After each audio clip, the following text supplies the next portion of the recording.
Haleluya, puji Tuhan, selamat pagi Bapak Ibu yang dikasihi oleh Tuhan Yesus Kristus. Kita kembali akan merenungkan sebagian firman Tuhan sebelum kita memulaikan hari yang baru ini. Untuk itu kita berdoa. Terima kasih Bapa di surga, kami bersyukur atas segala kebaikan kemurahan-Mu boleh berlaku dalam hidup kami. Kami ada semana kami ada. Itu semata-mata karena kemurahan, karena kebaikan, karena pemeliharaan yang boleh berlaku dalam hidup kami. Dan sebelum kami melakukan aktivitas kami sepanjang hari ini, kami mau merenungkan bagian firman. Sebab itu Tuhan, urapi kami dimanapun kami berada. Mampukan kami untuk mengerti kebenaran firman. Dalam nama Yesus. Haleluya. Amin. Puji Tuhan, sekali lagi Bapak Ibu Saudara yang terjangkau dalam media YouTube ini, kita akan merenungkan firman Tuhan dan tema pada pagi ini adalah dibebaskan untuk menjadi pelayannya. Ya. Kita buka di dalam 1 Korintus 7 ayat 22. Saya akan bacakan 1 Korintus 7 ayat 22. Sebab seorang hamba yang dipanggil oleh Tuhan dalam pelayanannya adalah orang bebas milik Tuhan. Demikian pula orang bebas yang dipanggil Kristus adalah hambanya. Ya, mungkin kalau kita langsung ya membaca ayat ini ya, mungkin akan ada sedikit kebingungan ya. Untuk itu saya mengajak kita untuk masuk kepada ayat-ayat sebelumnya. Kita lihat di 1 Korintus 7 ya. Mulai dari ayat 20 ya.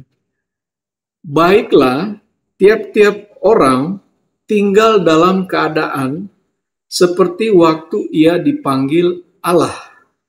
Jadi pada zaman itu, ya, Korintus adalah suatu kota yang utama ya dari Yunani, dan kota ini sebagaimana kota utama tentunya aktivitas perdagangan dan lain sebagainya itu sungguh luar biasa. Jadi secara ekonomi kota ini memang maju ya. Dan Paulus ya ketika sudah menyebarluaskan Injil Kristus dan kemudian banyak pengikut-pengikut Kristus baru ya yang mulai ada, yang mulai menyerahkan dirinya untuk menerima Yesus sebagai Tuhan dan Juru Selamat ya, sebagai pengikut Kristus, maka Paulus perlu mengajarkan hal ini ya, perlu menekankan hal ini ya. Di dalam ayat 20 dikatakan tiap-tiap orang tinggal dalam keadaannya. Maksudnya apa? Ya, apapun profesi ataupun hal yang dilakukan oleh seorang pengikut Kristus yang baru, dia tidak usah meninggalkan hal itu ya. Jadi baiklah tiap-tiap orang tinggal dalam keadaan seperti waktu ia dipanggil Allah. Pada waktu itu dia seorang pedagang, ya dia tetap melakukan kegiatan sebagai seorang pedagang. Pada waktu dia sebagai seorang yang menjalankan kegiatan pekerjaan lainnya, biarlah dia melakukannya. Termasuk ini yang akan ditekankan oleh Paulus ya di dalam ayat 21. Adakah engkau hamba waktu engkau dipanggil? Ya, kata hamba di sini ya dalam istilah Grekanya, Yunaninya adalah doulos ya. Hamba itu adalah doulos ya. Artinya apa? Artinya orang yang memang masih belum merdeka ya, diperbudak ya, istilah Walaupun di dunia modern ini kita sudah tidak mengenal perbudakan lagi ya. Tapi pada zaman itu ya ada orang-orang yang memang diperjualbelikan ya. Mereka menjadi budak, dan sebagai seorang budak mereka tidak memiliki kemerdekaan ya. Mereka harus mengikuti apa yang menjadi perintah tuannya. Karena konsekuensinya kalau mereka melarikan diri, ya itu sangat berat ya, bisa dihukum penjara ataupun dihukum mati ya. Dan perbudakan pada zaman itu adalah sesuatu yang wajar ya pada era itu ya. Nah, di dalam ayat 21 ya, adakah engkau budak waktu engkau dipanggil? Nah, ini Paulus menekankan itu tidak apa-apa. Tetapi jikalau engkau mendapat kesempatan untuk dibebaskan, pergunakanlah kesempatan itu. Tapi kalau belum, artinya ya dia menjalani sebagai seorang budak. Tetapi ya sebagai pengikut Kristus, nah ini yang Paulus ingin mengatur. Bahwa sebagai pengikut Kristus yang baru, biarlah dia tinggal dalam keadaan pada waktu dia dipanggil. Jadi harus melakukan pekerjaannya sebagai seorang budak. Nah, kemudian sampailah kita kepada ayat 22 yang kita bacakan tadi. Sebab seorang hamba ya atau budak yang dipanggil oleh Tuhan dalam pelayanannya adalah orang bebas milik Tuhan ya. Di 1 Korintus 7 ayat 22 ya. Demikian pula orang bebas yang dipanggil Kristus adalah hambanya ya. Jadi betul dia secara manusia lahir ya, dia bukan orang yang merdeka. Tetapi begitu dia menerima Yesus sebagai Tuhan dan Juru Selamat, dia adalah orang bebas milik Tuhan.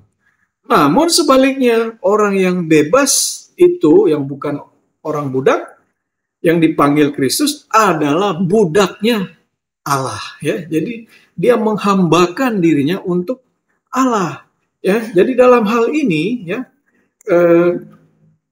apapun kondisi kita ya, kita mau menaruhkan semua itu ya, segala kebebasan kita, dan pada era itu ya budak sekalipun dia mau sungguh-sungguh untuk mengikut Kristus. Karena disitulah kebebasan yang hakiki. Ya. Jadi kebebasan hakiki itu di mana? Nah itu yang di 1 Korintus 7 ayat 23 ya, saya bacakan. Kamu telah dibeli dan harganya telah lunas dibayar. Jadi jauh lebih besar ya dari perdagangan ya. Memang pada saat itu ada orang-orang Kristen juga yang membebaskan rekan-rekan mereka sesama jemaat yang masih dalam perbudakan ya, mereka membebaskan ya, mereka menalangi bayarannya.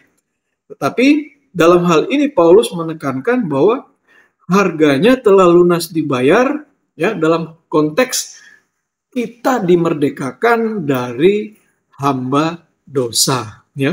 Puji Tuhan ya. Karena itu janganlah kamu menjadi hamba manusia. Dalam 1 Korintus 7 ayat 23, dalam arti mental kita tidak menghambakan apa-apa karena kita tahu kita sudah dimerdekakan oleh Kristus. Dalam dunia modern ini ya mungkin ya pekerjaan itu bisa mengikat kita, waktu kita dan lain sebagainya. Apakah orang itu tidak boleh bekerja? Boleh ya. Dari mana kita mau hidup? Ya, apakah orang itu santai-santai saja atau kemudian setiap hari dia ke gereja gitu, tidak bekerja ya. Ingat, Paulus mengatakan baiklah tiap-tiap orang tinggal dalam keadaan pada seperti waktu ia dipanggil Allah. Jadi dia memang harus bekerja. Tetapi ya setelah menerima Kristus sebagai Tuhan dan Juru Selamat, maka konteks mentalnya itu sudah berubah.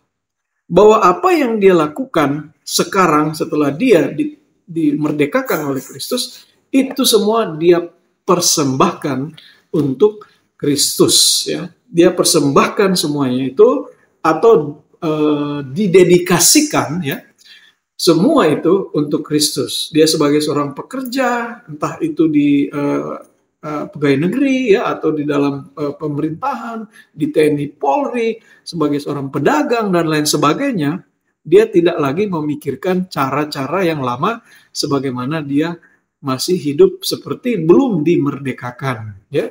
Jadi sudah ada apa, ya, hidup yang baru, ya, hidup yang baru, ya. Malah dalam ekstrimnya pada era itu, ya, Paulus mengatakan, biarpun kamu budak, tetapi, ya, sebagai seorang yang mengalami hidup yang baru, ya, maka kamu tidak lagi diperbudak, tetapi kamu sudah dimerdekakan oleh Kristus. Apalagi di era modern ini, ya. Puji Tuhan, ya, haleluya.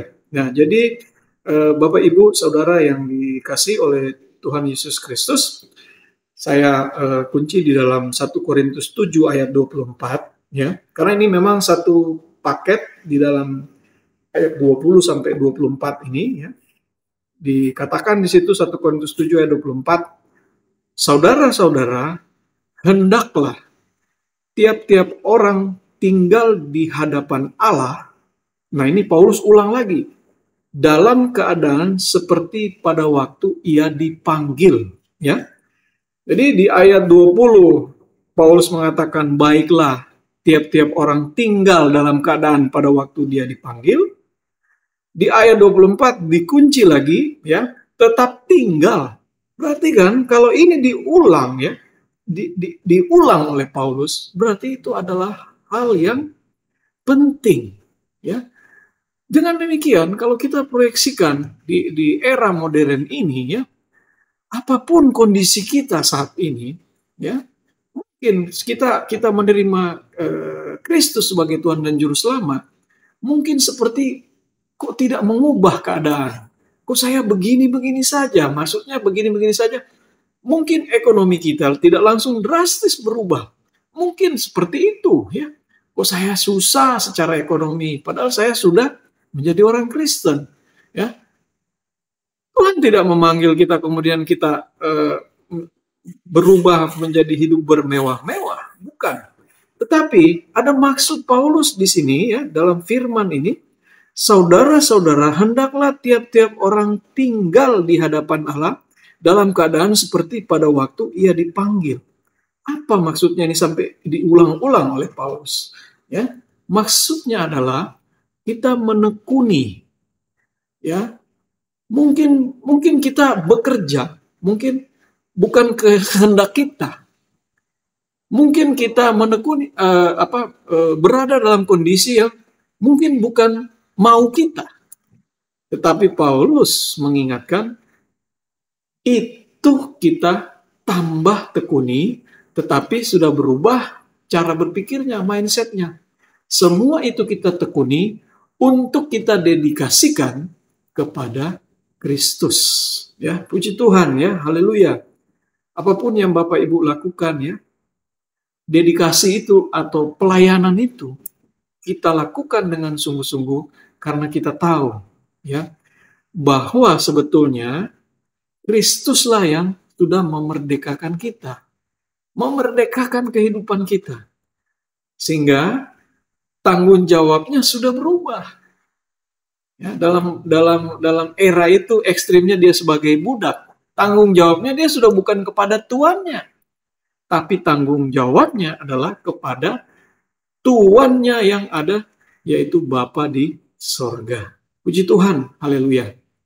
Ya, saya yakin dan percaya Bapak Ibu bisa menerjemahkannya ini dalam kehidupan kita sehari-hari. Puji Tuhan, ya. Tuhan Yesus menolong, Tuhan Yesus memberkati apapun kondisi kita saat ini, ya, kita mulai bersungguh-sungguh menekuni itu karena untuk itulah kita dimerdekakan. Puji Tuhan, haleluya. Kita berdoa. Terima kasih Tuhan Yesus buat firman-Mu pada pagi hari ini. Kami boleh diingatkan kembali bahwa sesungguhnya kemerdekaan yang kami terima itu adalah kemerdekaan yang hakiki. kemerdekaan yang mendasar, sehingga ada suatu perubahan dalam pola pikir kami. Dan kami tahu bahwa kami sudah dimerdekakan, sudah dibayar lunas melalui darah Yesus yang mati di kayu salib. Oleh sebab itu Tuhan, apapun yang kami lakoni saat ini, apapun profesi kami saat ini, kami mau mendedikasikan itu, sungguh-sungguh kami persembahkan kepada Kristus. Karena untuk itulah Engkau sudah memanggil kami, memerdekakan kami. Puji Tuhan, sehingga kami boleh menjadi berkat dimanapun kami berada, di keluarga kami, di tetangga kami, di keluarga besar kami, di tempat pekerjaan kami, dimanapun kami Engkau tempatkan, kami boleh menjadi berkat. Terima kasih Bapa di surga, ajar kami untuk lebih bertanggung jawab untuk hal yang sudah Tuhan berikan dalam hidup kami. Termasuk kami sebagai anak, sebagai siswa, sebagai mahasiswa. Kami mau lakukan itu dengan sungguh-sungguh. Dalam nama Tuhan Yesus kami berdoa. Amin. Puji Tuhan, Tuhan Yesus memberkati.